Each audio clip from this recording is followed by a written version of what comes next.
नमस्कार, IBN 7 पर आप देख रहे हैं स्पेशल रिपोर्ट। आपके साथ मैं हूं आकाश सोनी। देश भारत रत्न डॉक्टर APJ अब्दुल कलाम के असमय निधन के शोक में आज भी डूबा हुआ है। डॉक्टर कलाम ने वैज्ञानिक उपलब्धियों के साथ साथ संत जैसे स्वभाव की वजह से भी देश ही नहीं दुनिया भर के लोगों के दिलों में अमिट स्थान बनाया है। लेकिन पाकिस्तान के परमाणु वैज्ञानिक AQ खान उन्हें मामूली वैज्ञानिक कह रहे हैं। उनके राष्ट्रपति बनने को भी मुसलमान था इसीलिए राष्ट्रपति बना दिया, ये कहकर खारिज कर देते हैं। यह बयान पाकिस्तान के उस वैज्ञानिक का है जिस पर एटमी तकनीक चुराने का आरोप लगा था, जिसने सारी दुनिया के सामने माना था कि उसने उत्तर कोरिया जैसे देशों को एटमी तकनीक देकर समूची दुनिया को परमाणु युद्ध के खतरे में डाला। दो वैज्ञानिकों की यही अजीब दास्तान आज हम आपको सुनाने वाले हैं।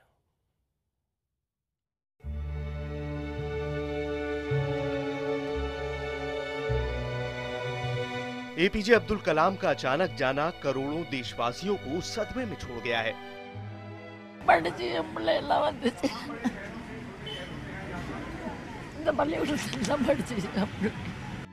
कलाम के निधन पर जनभावना का अभूतपूर्व उबाल दिखा। यकीन करना मुश्किल है कि उनसी सरल और संत शख्सियत आज के दौर में हमारे बीच थी।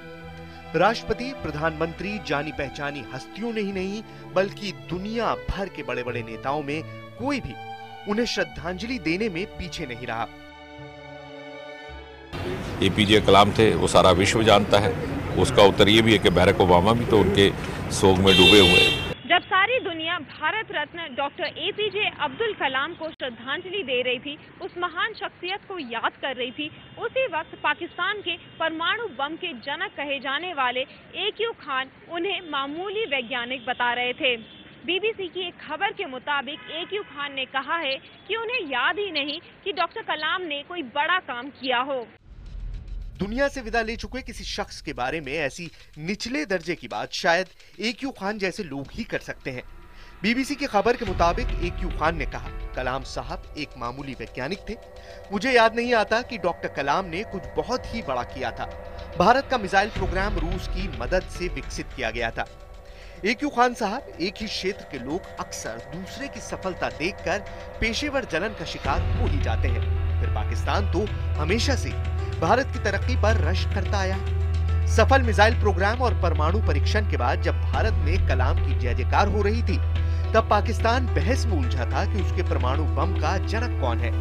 वो आज भी ठीक से तय नहीं कर पाया है कि यूरोप से एटम बम की तकनीक की चोरी के आरोपी AQ खान, मुनीर खान और समर मुबारकमंद में से पाकिस्तानी परमाणु बम का असली जनक कौन है।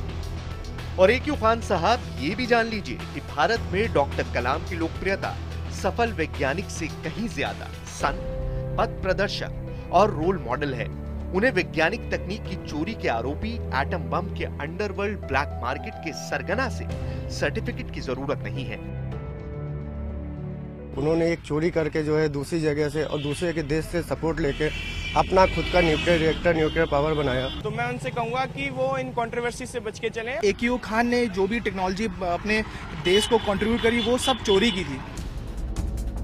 ये आवाजें ही बता रही हैं कि संत कलाम और धोखा देकर परमाणु तकनीक चुराने के आरोपी और एटम बम के अंडरवर्ल्ड ब्लैक मार्केट चलाने वाले वैज्ञानिक AQ खान में कितना फर्क है। और ऐसा नहीं है कि ये फर्क सिर्फ आम लोगों के बीच ही चर्चा का विषय हो। वैज्ञानिक जमात में भी एक का नाम और दूसरे की बदनामी के चर्चे आम हैं। कलाम साहब के अचीवमेंट्स, उनकी प्रतिभा, उन्होंने जो किया है उसके लिए कोई खान साहब का सर्टिफिकेट जरूरी नहीं है। पूरी दुनिया के सामने है, पूरा भारत जानता है। अब्दुल कादिर खान की डॉक्टर कलाम के लिए अपमानजनक टिप्पणी हो या फिर पाकिस्तान का भारत के प्रति वर्ताव, ये दोनों अक्सर बाबा भारती और डाकू खड़क सिंह की मशहूर कहानी की याद दिला देते हैं, जिसमें बाबा भारती के संत स्वभाव का जवाब डाकू खड़क सिंह अक्सर छल कपट से देता है। यही अजीब दास्तां दो मुल्कों, दो वैज्ञानिकों के बीच रिश्ते की भी है। ये अजीब दास्तां बंटवारे का दर्द झेलने वाले दो मुल्कों की है। साझा विरासत वाले दो मुल्कों के जमीन आसमान के फर्क की भी है। भारत ने हमेशा पाकिस्तान की तरफ दोस्ती का हाथ बढ़ाया है, लेकिन जवाब में उसे हमेशा छल मिला है, युद्ध मिला है, आतंकवाद मिला है।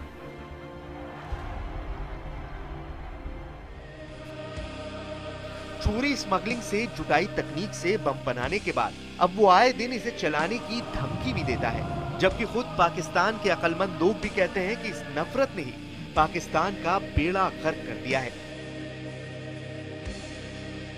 पार्टीशन जब इंडिया में उसका शोक मनाया जाता है तो पाकिस्तान में पार्टीशन सेलिब्रेट की जाती है कि कैसा मारा, 10 लाख आदमी मार दिए हमने। कोई नहीं रंजिश मनाता, कोई दुख नहीं है, किसी को नहीं है। जी हाँ, नफरत की बुनियाद पर खड़े मुल्क ने चोरी से, स्मगलिंग से उधार लेकर, मदद मांगकर बम तो बना लिया, हथियार बना लिए, लेकिन आज दुनिया में उसकी पहचान फेल्ड नेशन की है। नफरत की बुनियाद पर बम बनाने वाला वैज्ञानिक आज अपने देश में भारी सुरक्षा के बीच रहता है, विदेश नहीं जाता है, क्योंकि उसने किस किस देश को परमाणु तकनीक बेची है, ये जानने के लिए विदेशी खुफिया एजेंसियां उसे अगवा कर सकती हैं। दूसरी तरफ भारत को जब दुनिया ने स्पेस तकनीक, क्रायोजेनिक तकनीक, मिसाइल तकनीक देने से मना कर दिया, तो कलाम जैसे वैज्ञानिकों ने सब कुछ तिनका तिनका जोड़कर अपनी मेहनत से हासिल किया। क्या याद दिलाने की जरूरत है कि धुब्बा में मवेशियों को बांधने वाले बाड़े में इसरो की लैब शुरू हुई थी, जिसमें कलाम जैसे नौजवान वैज्ञानिकों ने काम किया, और 1963 में जब भारत ने रॉकेट छोड़ने की शुरुआत की तो रॉकेट को लॉन्च पैड तक साइकिल से ले जाया गया था। ए.क्यू. खान, अब्दुल कदीर खान, बहुत ज्यादा लोग नहीं जानते, भारत में ही पैदा हुए थे, भोपाल में पैदा हुए थे, और उनको रश्क होना स्वाभाविक है, क्योंकि उनका यह सोचना था कि उनको एक बहुत बड़े वैज्ञानिक के तौर पे पाकिस्तान में देखा जाएगा। लेकिन हुआ इसके ठीक उलट। अमेरिका ने यह वार्निंग दे दी कि प्रोलिफरेशन के लिए जो एटमी तकनीक है उसको दूसरे देशों के हाथ में जाने से रोकने के लिए बेहद महत्वपूर्ण है कि ए.क्यू. खान के रोल को समझा जाए कि इसने किसके लिए क्या काम किया है। और साथ ही साथ दूसरी तरफ अगर देखा जाए, ए.क्यू. खान की आज उम्र है 79 साल, और 74 साल की उम्र में जब भारत में डॉक्टर ए.पी.जे. अब्दुल कलाम का निधन हुआ, उसके पहले वो भारत के राष्ट्रपति बने। पूरे देश ने उन्हें उस जगह पर रखा जहां ए.क्यू. खान अपने आप को देखना चाहते थे। आपको सारे डिटेल्स बताएंगे।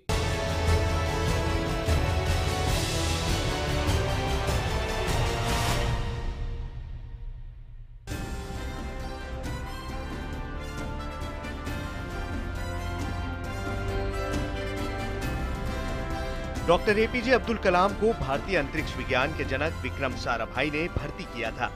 1963-64 में साराभाई ने कलाम और उनके जैसे नौजवान वैज्ञानिकों को नासा भेजा ताकि स्वदेशी अंतरिक्ष कार्यक्रम आगे बढ़ सके।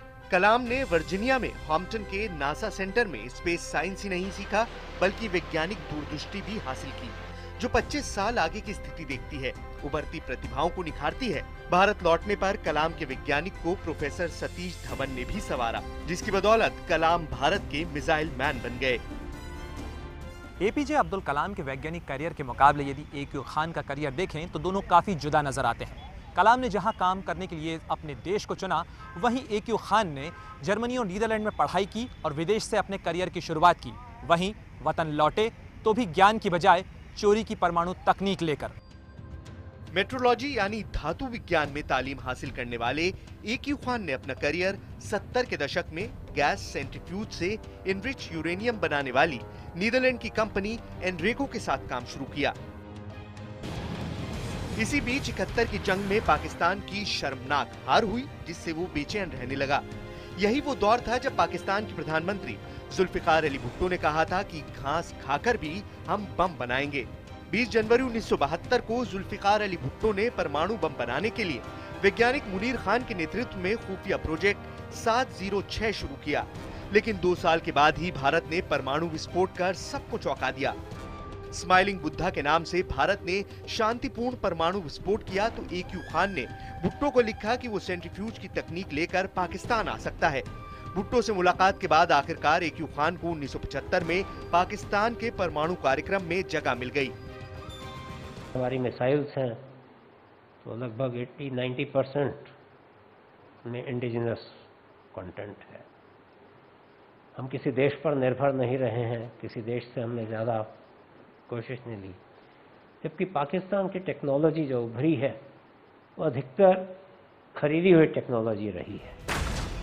पाकिस्तान दुनिया का वो मुल्क है जिसने प्लूटोनियम और यूरेनियम दोनों पर आधारित परमाणु कार्यक्रम चलाया। उसका बम चोरी छुपे खरीदी गई तकनीक से ही नहीं बना, बल्कि इसमें एनरिच्ड यूरेनियम बनाने की गैस सेंट्रीफ्यूज की उस तकनीक का भी इस्तेमाल हुआ जो ए.क्यू. खान नीदरलैंड की फर्म एनरेको से चुरा कर लाया था। पाकिस्तान का बम किस तरह की चोरी की तकनीक पर आधारित है ये उस समय साफ हो गया जब 1983 में एम्स्टर्डम की एक अस्थायी अदालत ने ए.यू. खान की गैर मौजूदगी में एनरेको से परमाणु तकनीक चुराने और परमाणु जासूसी के आरोप में उन्हें 4 साल कैद की सजा सुनाई थी। हालांकि अपील के बाद कुछ तकनीकी कारणों की वजह से उनकी सजा को रद्द कर दिया गया। लेकिन कहते हैं कि चोर चोरी से जाए, हेरा फेरी से ना जाए। चोरी, स्मगलिंग, छुपकर खरीदी गई तकनीक से जैसे जैसे पाकिस्तान का परमाणु कार्यक्रम आगे बढ़ा, वो इसे चोरी चोरी से दूसरे देशों को बेचने लगा, कभी पैसे के लिए तो कभी उत्तर कोरिया से मिसाइल तकनीक के बदले। दुनिया में एक तरह से एटमी तकनीक के ब्लैक मार्केट का अंडरवर्ल्ड बन गया। इसका सरगना और कोई नहीं, वो ए.क्यू. खान था, जो महान कलाम की वैज्ञानिक उपलब्धियों को मामूली बताता है। एटमी ब्लैक मार्केट के अंडरवर्ल्ड में बहुत सी कंपनियां थीं। आतंकी भी पैसा देकर परमाणु तकनीक खरीदने की कोशिश करने लगे। तब जाकर अमेरिका की आंख खुली, पाकिस्तान पर दबाव पड़ने लगा। हुक्मरानों ने खुद को बचाने के लिए ए.क्यू. खान को बेनकाब कर दिया। 4 फरवरी 2004 को ए.क्यू. खान को मजबूरी में पीटीवी पर आकर मानना पड़ा कि वो परमाणु तकनीक बेचता था। Investigation is established that many of the reported activities did occur and that these were inevitably initiated at my behest. In my interviews with the concerned government officials, I was confronted with the evidence and the findings, and I have voluntarily admitted that much of it is true.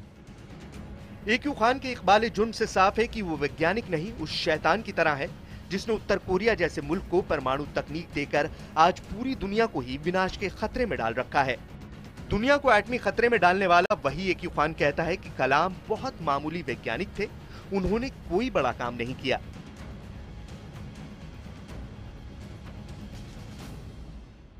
वो अब चिकित्सा विज्ञान में भी शोध करने लगे थे, मेडिकल साइंस में भी रिसर्च की उनकी रुचि बनी थी, विशेषकर कैंसर के क्षेत्र में।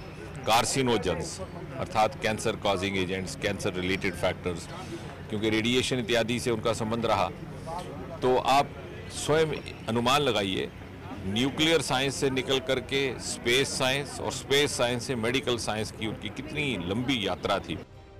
अगर एटमी तकनीक की चोरी और तस्करी करने वाले पाकिस्तान के ए.क्यू. खान जानना ही चाहते हैं कि कलाम की वैज्ञानिक उपलब्धि क्या है, तो जान लें कि कलाम का योगदान सिर्फ स्पेस और एटॉमिक तकनीक में ही नहीं है। काम के इलाज में काम आने वाले स्वदेशी कोचलियर इम्प्लांट तकनीक में भी उनका योगदान है। मशहूर कार्डियोलॉजिस्ट बी सोमा राजू के साथ मिलकर उन्होंने गरीब मरीजों के लिए कलाम राजू स्टेंट की खोज की। इसने दिल के ऑपरेशन का खर्च लाख से कम कर 1000 में पहुंचा दिया।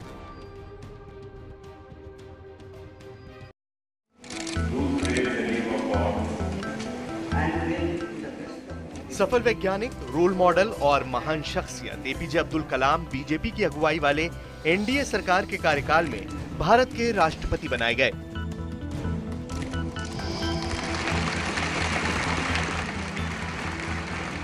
जबकि पाकिस्तान के परमाणु वैज्ञानिक ए.क्यू. खान एटमी तस्करी का जुर्म स्वीकार करने के बाद अपमानित जिंदगी गुजार रहे हैं। शायद ये उनकी हताशा ही है जो वो ए.पी.जे. कलाम को अभूतपूर्व सम्मान मिलते देखकर उन्हें कमतर साबित करने पर आमादा हैं। नफरत की इंतहा देखिए कि बीबीसी को दिए अपने बयान में ए.क्यू. खान ने सिर्फ ये नहीं कहा कि कलाम मामूली वैज्ञानिक थे, बल्कि ये बयान भी दिया कि उन्हें राष्ट्रपति इसलिए बनाया गया क्योंकि बीजेपी मुसलमानों का वोट पाना चाहती थी। ऐसा घोर नकारात्मक बयान शायद पाकिस्तान में रहने वाले ए.क्यू. खान जैसे शख्स ही दे सकते हैं।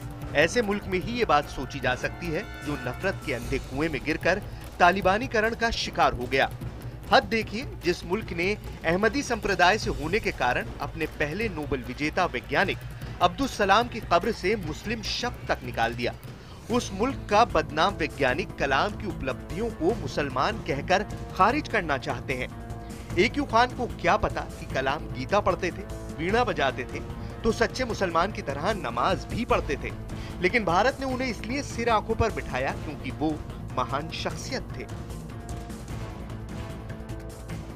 जब भी कोई अंदरूनी कमजोरी रहती है तो उसमें हमेशा यही कोशिश रहती है कि आप लोगों का ध्यान बाहर की तरफ लगाओ, एक्सटर्नल थ्रेट्स पे फोकस करो बजाय इंटरनल थ्रेट्स के। दरअसल पाकिस्तान में ऊंचे पदों पर पहुंचने वाले लोगों की ये भारत ग्रंथि ही है जो उन्हें नफरत के अंधेरे से बाहर नहीं निकलने देती। खासकर बंटवारे के वक्त भारत से गए लोगों में ये नफरत सबसे ज्यादा है। AQ खान भोपाल में पैदा हुए थे। बंटवारे के बाद उनका परिवार 1952 में पाकिस्तान जा बसा था, लेकिन खान साहब को शायद भोपाल आज भी याद आता है।